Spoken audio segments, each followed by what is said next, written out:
ಮತ್ತೆ ಈಗಿನ ಕಾಲದಲ್ಲೂ ಈ ಪ್ರಯೋಗ ಮಾಡೋದಕ್ಕೆ ಹೇಗೆ ಸಾಧ್ಯ ಮಹರ್ಷಿಗಳೇ?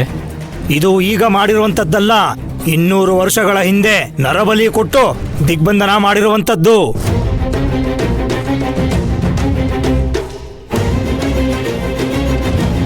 ಇನ್ನೂರು ವರ್ಷಗಳು ಕಳೆದ್ರೂ ಇನ್ನೂ ಅದರ ಪ್ರಭಾವ ಇದೆ ಅಂತಂದ್ರೆ ನನ್ನ ಕೈಲಿ ನಂಬೋಕೆ ಆಗ್ತಾ ಇಲ್ಲ. ನೋಡಿ, ಈ ತಂತ್ರದ ವಿದ್ಯೆ, ಮಾಟದ ಪ್ರಯೋಗ, ಇದಕ್ಕೆಲ್ಲ ಕಾಲದ ಮಿತಿ ಇರೋದಿಲ್ಲ. ತಿಳಿದೋ ತಿಳಿದೇನೋ ನಾವಿದ್ರಲ್ಲಿ ಸಿಗಾಕೊಂಡ್ರೆ ಕೊನೆಯಾದ್ರೂ ಕೂಡ ನಮ್ಮ ವಂಶಸ್ಥರು ಇದರಿಂದ ಹೊರಗಡೆ ಬರಕ್ಕಾಗೋಲ್ಲ.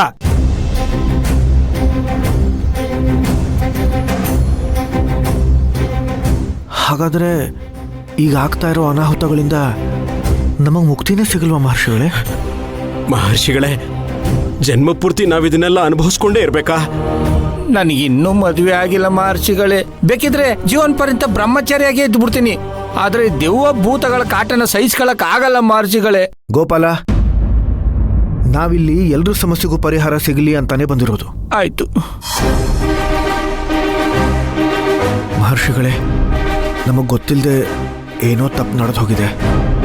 ನೀವೇ ನಮಗೆ ದಾರಿ ತೋರಿಸ್ಬೇಕು. ಇದು ನಿಮ್ಮ ಕೈಯಿಂದ ಆಗಿರುವಂತಹ ತಪ್ಪಲ್ಲ.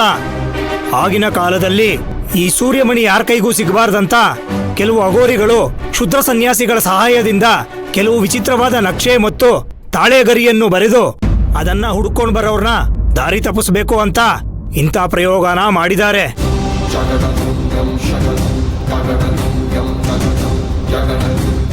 ಗಂಗಾಧರ್ ಅವರು ತಾಳೆಗರಿ ತಗೊಂಡು ಬಂದಾಗ್ಲೇ ನನಗೊಂದು ಅನುಮಾನವಿತ್ತು. ಆದ್ರೆ ಯಾವಾಗ ಈ ಗೊಂಬೆ ನಿಮ್ ಕೈಗೆ ಸಿಕ್ತೋ ಇದು ಹೀಗೆ ಆಗಿರ್ಬೋದು ಅನ್ನೋ ನಿಶ್ಚಯ ಆಗೋಯ್ತು.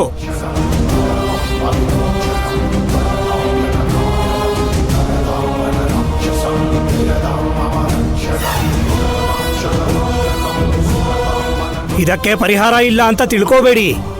ನಿಮಗಿದ್ರಿಂದ ಹೇಗೆ ಮುಕ್ತಿ ಕೊಡ್ಬೋದು ಅನ್ನೋದು ನನಗ್ ಗೊತ್ತು.